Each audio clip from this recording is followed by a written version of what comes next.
Rolex is hot property. If you weren't already aware of that, you must have been in another dimension for the past 5 years. We have seen prices go up for pretty much every Rolex model. There is a lot of focus on modern Rolex watches and their increasing prices, but if you think prices for modern Rolex watches are crazy, wait until you see what has happened to prices for collectible vintage Rolexes. Some of these models have become incredibly expensive and are, thus, only within reach for the select few. Between March 15th and 29th, the auction house Christie's Dubai will sell 4 vintage Rolex timepieces for prices estimated between $80,000 and $1.2 million. But why are vintage Rolex timepieces so expensive? Let's take a look at 5 of the most desirable vintage Rolex models out there and find out why they are so sought after among collectors.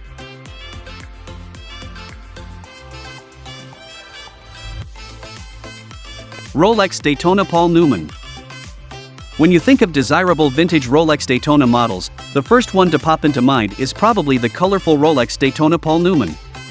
You are right, Paul Newman models have been popular with collectors for quite some time now, but what has happened to their prices is pretty ridiculous. I remember back when I was first getting interested in watches in the early 2000s.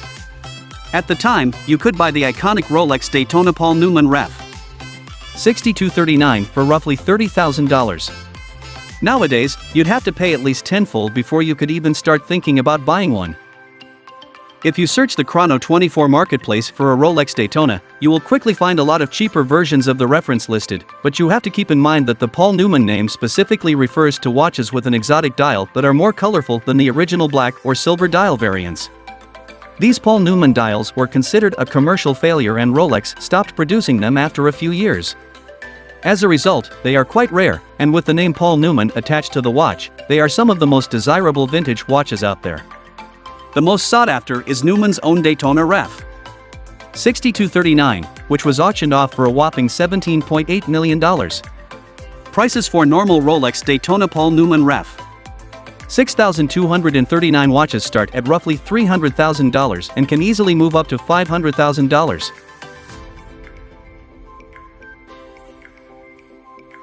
Rolex Submariner Comex stands for Compagnie Maritime d'Expertises, aka the name of a French diving company.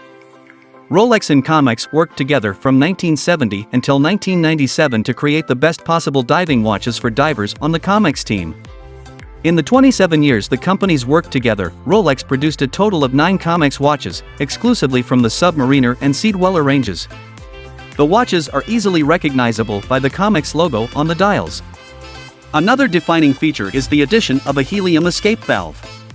This feature is very important for diving professionals, because otherwise the buildup of helium gas at great depths can cause the crystal of watches to pop out. The helium escape valve takes care of this problem by giving the helium a way to exit the watch. Christie's Dubai has presented the Ref 16800 for auction and estimates prices between $80,000 and $120,000. The most desirable of all the Rolex Comex references, however, is probably the Submariner that was specifically produced for the Comex team. Rolex also produced Comex versions of the regular Ref 5513, but since the Ref 5514 was made especially for the French diving team, it is more sought after by collectors. It is believed that Rolex only produced 154 pieces of the Ref 5514, which makes them very rare and hard to find. If you do manage to find one, however, you will not only own a unique piece of Rolex history, but you will also be able to wear a watch that has probably seen the depths of the ocean, which is what the Submariner was actually created for. That fact alone makes these watches some of the coolest vintage Rolex pieces out there. Expect to see prices between roughly $100,000 and $200,000 for one of these classics.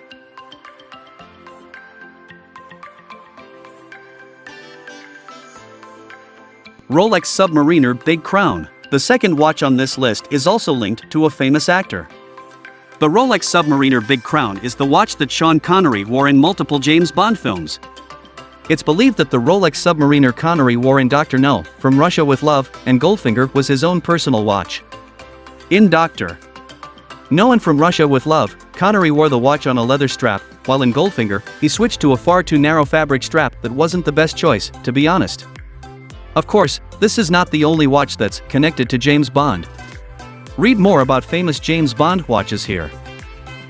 The Rolex Submariner Ref 6538 was introduced in 1956, along with the Submariner Ref 6536. The main difference between these two watches is the larger crown on the Ref 6538, which gives it a lot more character.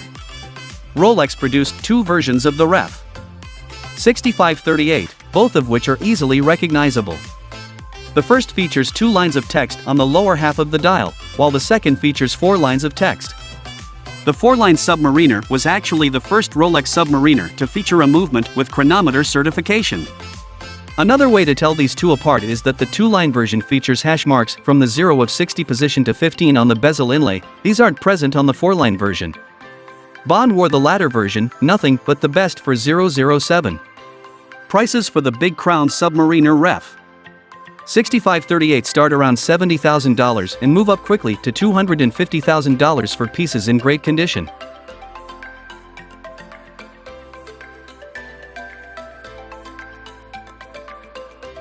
Rolex GMT Master.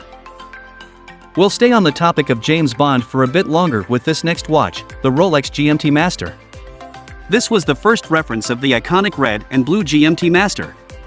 In Goldfinger, Bond girl Honor Blackman wore the watch in her role as Pussy Galore. It's great to see the GMT Master in the film, but seeing it on Blackman's wrist is even more special. In those days, it wasn't exactly normal for women to wear watches that size, but the fact that she played Goldfinger's personal pilot and was an all-around cool character makes it even better. After all, the Rolex GMT Master was created so pilots could keep track of the time in 2 time zones at once. The red and blue color scheme was inspired by the famous Pan Am colors. The Rolex GMT Master is one of my personal favorite vintage Rolex models. I particularly love the shades of red and blue that Rolex used for the Bakelite bezel. Seeing those colors in combination with the discolored 24-hour scale is the ultimate patina charm, if you ask me. The Bakelite bezel is one of the most vulnerable parts of the watch, as the material is known to crack easily.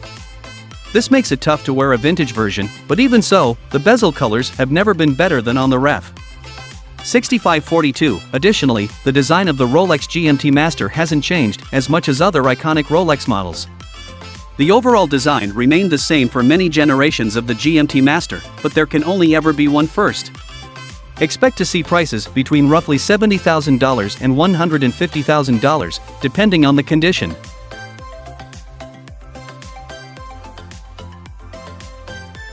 Rolex Daytona Paul Newman Gold. The final watch on this list is another Rolex Daytona Paul Newman. I know, it might sound a bit predictable, but this is not a normal Paul Newman model. Anyone who knows anything about vintage hand-worn Daytona models will tell you that Refs 6262, steel bezel, and 6264, black acrylic bezel, are probably the rarest and most sought-after Daytona models. Both references were only produced for a very short time, some say only a year, so numbers are limited. It is believed that Rolex only ever produced 1,800 pieces of each reference, the vast majority of which were steel versions. Roughly 15% of the watches were produced in 18K yellow gold. The yellow gold Rolex Daytona Paul Newman with its black bezel insert is the absolute winner, in my opinion. Most of the gold versions were fitted with a lemon Paul Newman dial, i.e., yellow with black subdials.